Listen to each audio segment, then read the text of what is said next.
Tonight on the Northwestern News Report. Wisconsin holds its Democratic and Republican primaries. The campaign for Associated Student Government is underway. And Medill grad students settle into their new newsroom in downtown Chicago. Coming up next on the Northwestern News Report. It's your news right now.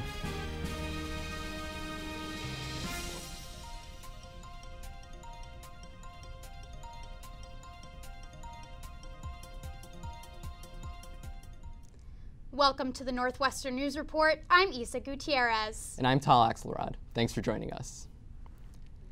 Voters head to the polls in Wisconsin to vote in the state's winner-take-all primary. NNN's Eric Miller is live with more. Eric, what is the atmosphere like over there?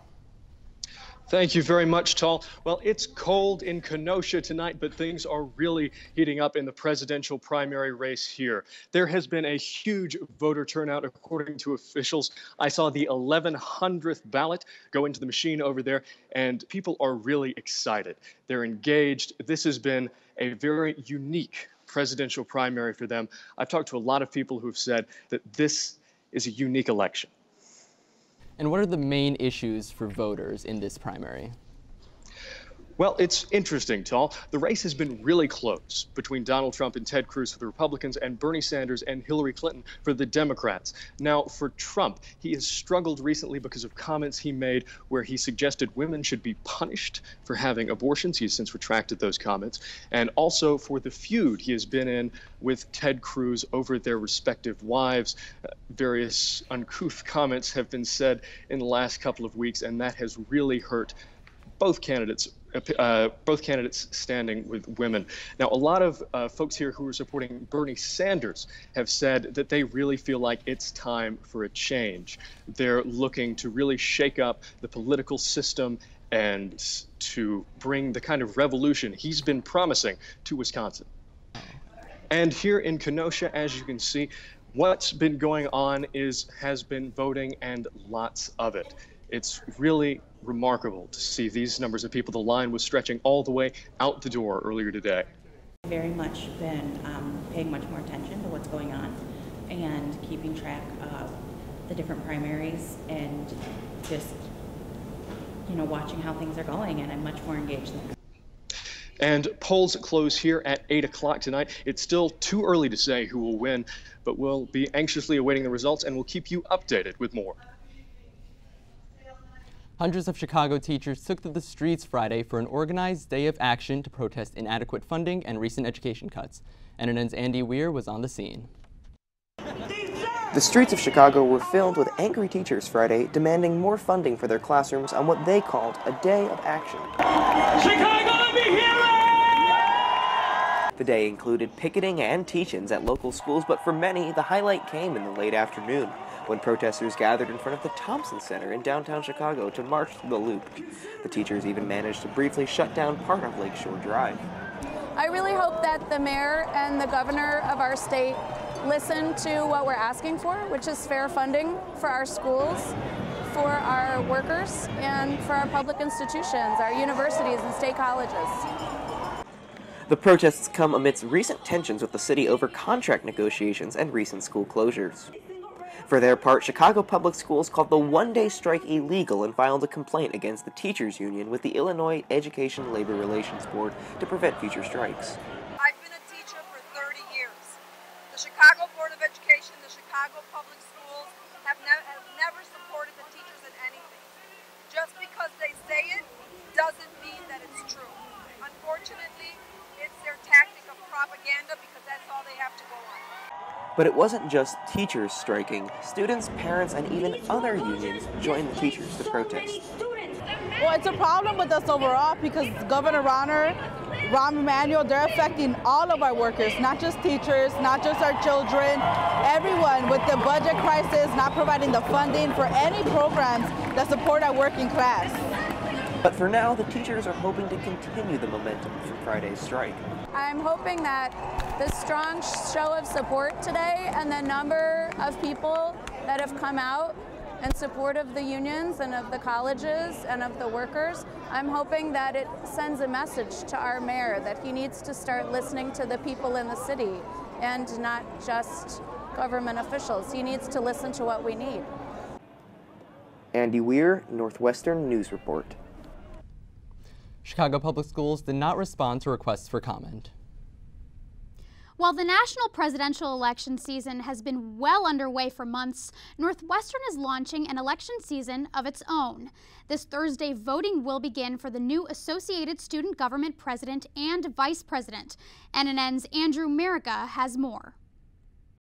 Christina and Max, or Joji and Archie. That's the decision that Northwestern students will have to make this Thursday in the 2016 ASG presidential election. Junior Lauren Thomas is the chair of the ASG Election Commission. I think that these candidates, while all amazing, strong, incredible people, have really shown that they do have clear and somewhat contrasting visions. Last Wednesday, juniors Christina Salento and Max Vinson kicked off their campaign at an event in Annenberg Hall. After presenting their platform, Salento and Vinson took the next hour to hear questions, comments, and suggestions from audience members. I thought that it was a great way to kick off the campaign and also to get feedback about what people would really want ASG to work on and what sorts of things that they vibe with on our platform. The Christina and Max campaign lists 4 platform bullet points on their website: detoxify campus, equalize Northwestern, revitalize students, and unionize, not govern.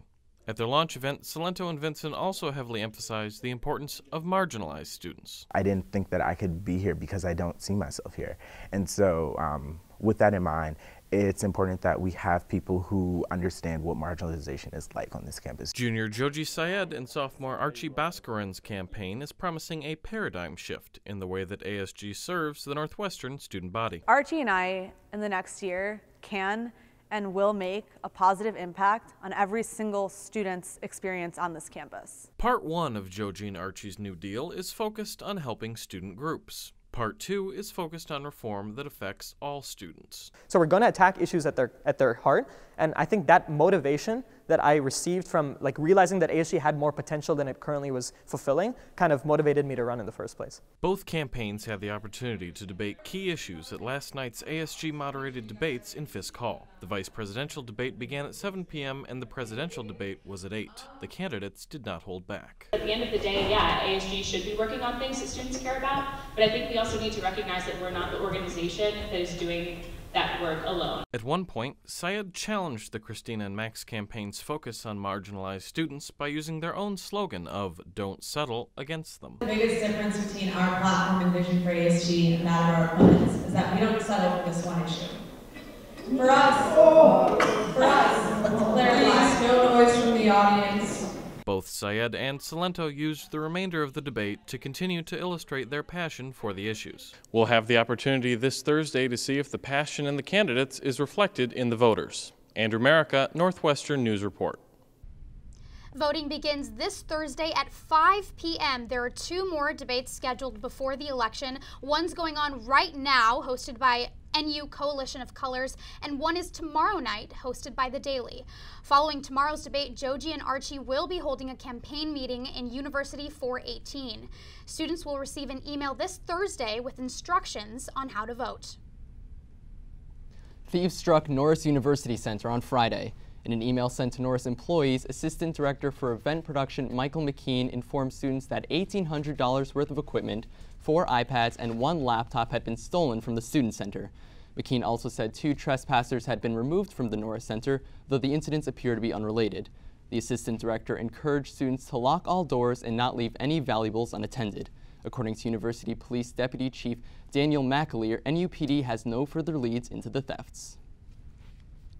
From one campus crime to another, Weinberg freshman Anthony Morales and Matthew Kafker were charged last month with felony vandalism in Alice Millar Chapel. Also deemed a hate crime to a place of worship, the incident involved graffiti of a swastika and male genitalia, among other words and symbols, throughout the chapel. President Shapiro responded to the issue, emailing students the day after the incident. Morales and Kafker have since been released on bond set at $50,000 each. Beanon freshman Derek Hartman says chapel events will help the community move forward. There are some efforts being made to educate people to prevent things like this from happening again, and there are also prayer sessions being held in the chapel to help people cope with it. The university issued an interim suspension to Morales and Kafker and immediately removed them from university property. Coming up, Northwestern announced changes to student financial aid. I'm Michelle Beck, and I'll return with your 5-day weather forecast. At Northwestern, we're Wildcats in every way.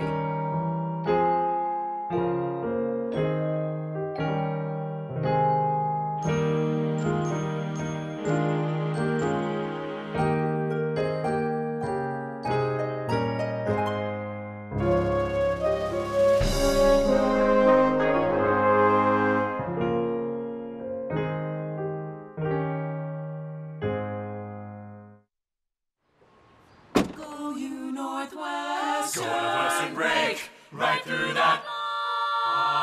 With our colors flying, we will cheer you all to go. Go you Northwestern, fight for victory, sweet victory, for the fame of our fair name, and go Northwestern, win that game. Go Cats! At Northwestern University, we are pioneering innovation and achieving excellence across every imaginable discipline.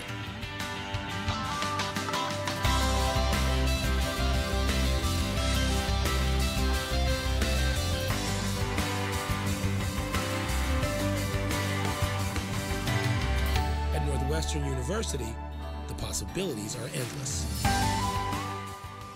I'm Michelle Beck, here with the forecast to help you plan your next 5 days.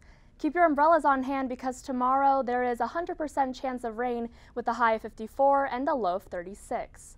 Thursday, there isn't a high chance of rain, only cloudy skies, but temperatures will drop slightly with a high of 42 and a low of 33. Taking a look at Friday, a mixture of rain, snow, and wind, plus chilly temperatures in the 30s makes kicking off the weekend a bit difficult. But Saturday will be mostly sunny, again in the 30s. On Sunday, we'll see some showers later in the day, but temperatures will rise to the 40s and 50s, making way for a warmer end of the week. I'm Michelle Beck, and this has been your 5-day weather forecast. Starting next year with the class of 2020, students will receive grants, not student loans, from the university in recent financial aid changes. Isabella Zhao has more. The change comes as Northwestern makes several adjustments to its financial aid policy. University spokesman Al Kubich says this change will leave students debt-free upon graduation. For incoming students, the financial aid will not have any loans. It's all grants. That's a big change, obviously. And what it means is that students will be able to graduate without incurring any student loan debt. Without this debt when they graduate, McCormick Jr. Stephanie Bahamon says she believes students will be more prepared to enter the workforce. Students that receive a lot of loans or have to receive a lot of loans don't always know how to pay them off in the future. Having Northwestern avoid loans is going to be able to avoid this problem and give them a step up when entering the workplace. The university is also supplying more financial assistance to international students and undocumented immigrants who graduate from U.S. high schools. The federal government makes these students ineligible for grants and loans. So a big portion of the additional funding is coming from endowment income. The other big portion really comes from gifts to the university. Northwestern is currently involved in a very large fundraising campaign. About $3.75 billion is our goal. And to date, we've already received a significant amount of gifts specifically for financial aid. Isabella Zhao, Northwestern News Report. In the past 5 years, Northwestern has boosted its financial aid for undergraduate students by 55%. We wanted to know what Northwestern students think about the changes to financial aid in this week's edition of Rock Talk. I think that increased financial aid can change the student experience at Northwestern by affording more opportunities for students who wouldn't usually be able to study abroad or travel. I'm an international student, so without aid it would have been impossible to be here. I feel like the experience would be so much more enjoyable. Personally, I'm already on scholarship here, and I am always constantly worried about funds, like where am I going to get books, where am I going to spend my money next, and saving and stuff like that. I think it's a great thing because it offers the opportunity to other students with great expertise to come in who normally wouldn't have the opportunity to get into this school. If you have an idea for next week's Rock Talk, tweet at us at @NNN_news. University officials reported this year's acceptance rate to be a record low 10.7%. This is the 7th consecutive year the acceptance rate has decreased. Out of the roughly 35,000 students who applied, 3,751 were offered admission. Nearly 1/3 of these students were admitted under Northwestern's early decision option, which requires accepted students to enroll in the university. The number of applicants this year increased 9.5% from last year, which saw a decrease in overall application numbers. Despite this increase, the overall acceptance rate dropped 2.3%. This decrease in percentage is nearly double the drop of any acceptance rate for schools in the Ivy League, where no rate changed by more than 1%. The incoming class of 2020 is expected to be smaller than this year's freshman class. Students admitted under the regular decision option have until May 1st to enroll. Coming up, Medill unveils a new studio in downtown Chicago. At Northwestern, we're Wildcats in every way.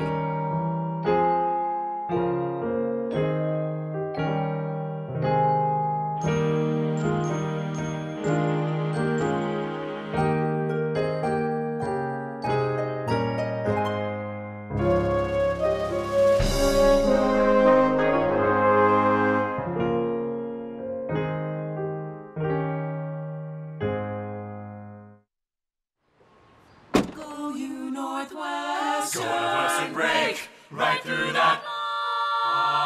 With our colors flying, we will cheer you all to go. Go you Northwestern, fight for victory, sweet victory, spread for the fame of our fair name, and go Northwestern, win that game.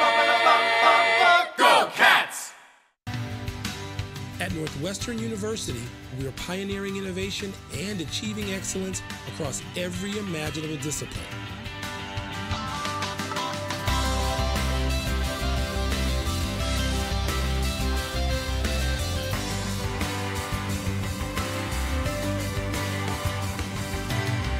At Northwestern University, the possibilities are endless. Starting tomorrow, Northwestern's Center for Awareness, Response, and Education will be observing Sexual Assault Awareness Month. The month will address the issue of sexual misconduct on Northwestern's campus.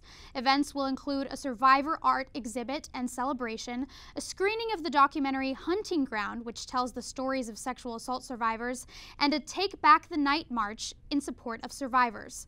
We'll have more on these events for you throughout the month.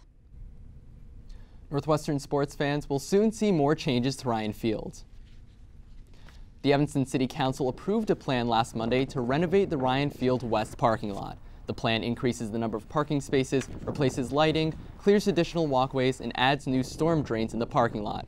However, not everyone was a fan of the proposal. During the meeting last Monday, Evanston residents who live adjacent to the lot voiced their concerns. Officials worked to find a compromise, limiting the height and brightness of light posts in the new lot and constructing a fence to block the neighborhood from game day commotion. Alderwoman Eleanor Revelle of the 7th Ward worked closely with Northwestern and the community on these plans. It's really encouraging to see Northwestern being sensitive to the community's concerns and the city being more appreciative of the contributions that Northwestern makes to the community, and I think we're in a good place right now. Officials are working to finalize the timeline, height of the fence, and landscaping.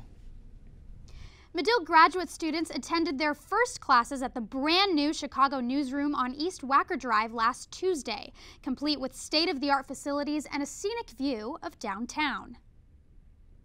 Medill grad students were greeted by a breathtaking view of downtown Chicago, Navy Pier, and Lake Michigan as they entered the new Medill Chicago Newsroom.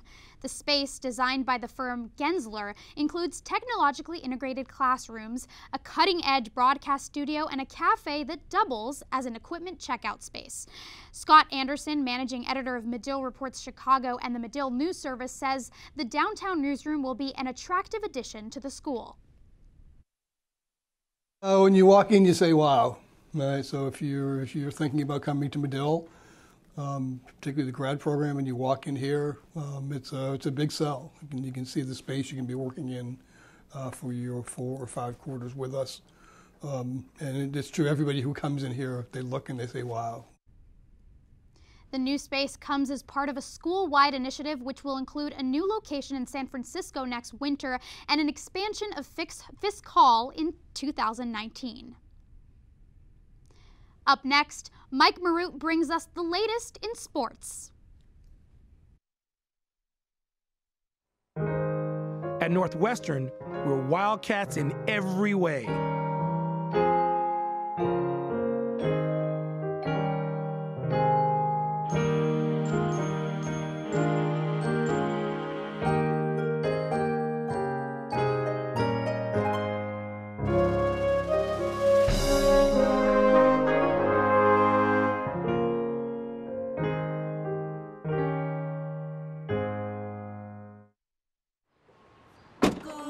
Northwestern, break right through that. With our colors flying, we will cheer you all the go. Go you Northwestern, fight for victory, sweet victory, for the fame of our fair name, and go Northwestern, win that game. Go Cats! At Northwestern University, we are pioneering innovation and achieving excellence across every imaginable discipline.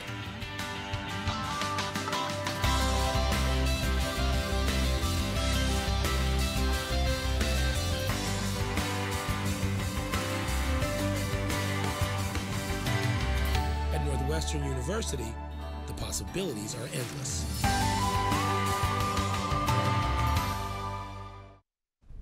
Now we welcome Mike Marute to the desk to tell us all about Northwestern sports over the past week. Mike, how did the Wildcats do this week? You know, we've really had some ups and downs this week.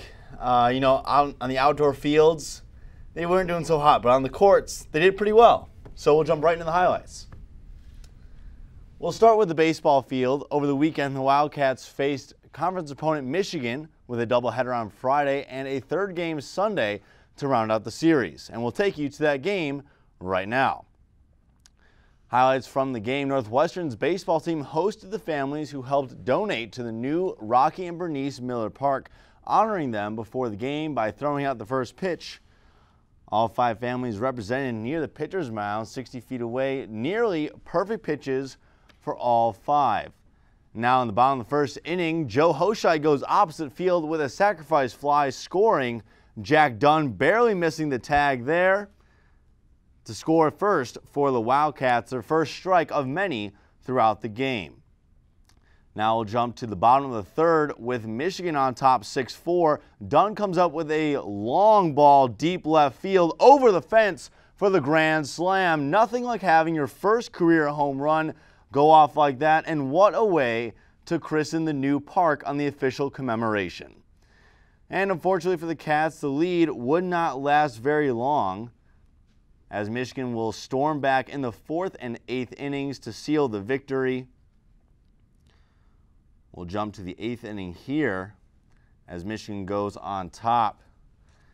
They'll be scoring their 8th run, and Northwestern will lose 11-9 in Game 3, Michigan sweeping the series. On the lacrosse field, nothing really went the Wildcats' way against Maryland, giving up goal after goal to Taylor Cummings, scoring 5 on the evening, and only getting a total of 4, giving up 17 to Maryland, who is ranked number 1. Later in the week, the Cats also fell to Penn on Sunday. They returned to the Big Ten play Thursday against Michigan.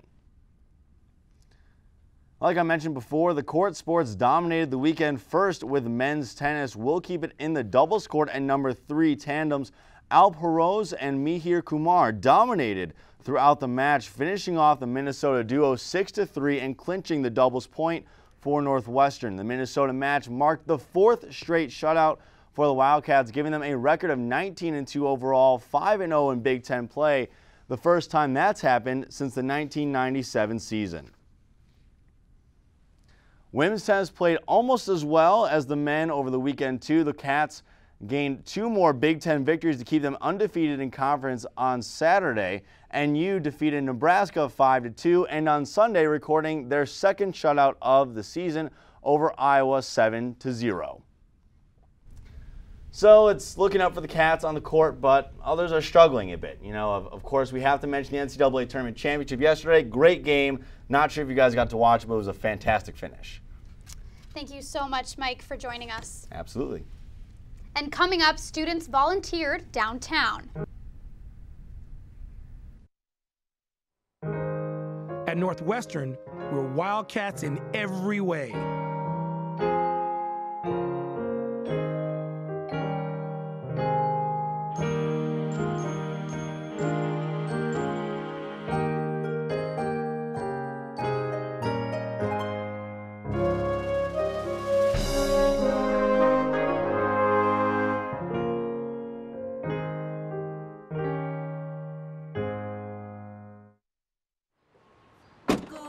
Northwestern, break right through that. With our colors flying, we will cheer you all the go. Go you Northwestern, fight for victory, sweet victory, for the fame of our fair name, and go Northwestern, win that game. Go Cats! At Northwestern University, we are pioneering innovation and achieving excellence across every imaginable discipline.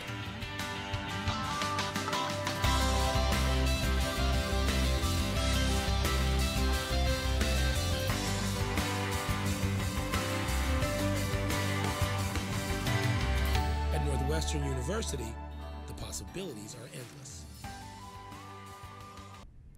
Omega Delta Phi hosted its annual Cesar Chavez Day of Service on Saturday. More than 50 participants gathered in Harris Hall before going to volunteer at a local charter school, a forest preserve, and an HIV testing center, before departing to their respective service locations. Participants watched a video about Cesar Chavez's life and legacy. Fabian Gomez, a McCormick freshman, says that the event was a good way to reflect on the past while giving back to the community. Oh, it's important to just take time to reflect on what we have, everything that we have and we take for granted, how I can help other people, like a whole day connected to that. And also there's a multicultural aspect of it. People of all ethnicities coming together for one single cause. Seems like a really cool idea.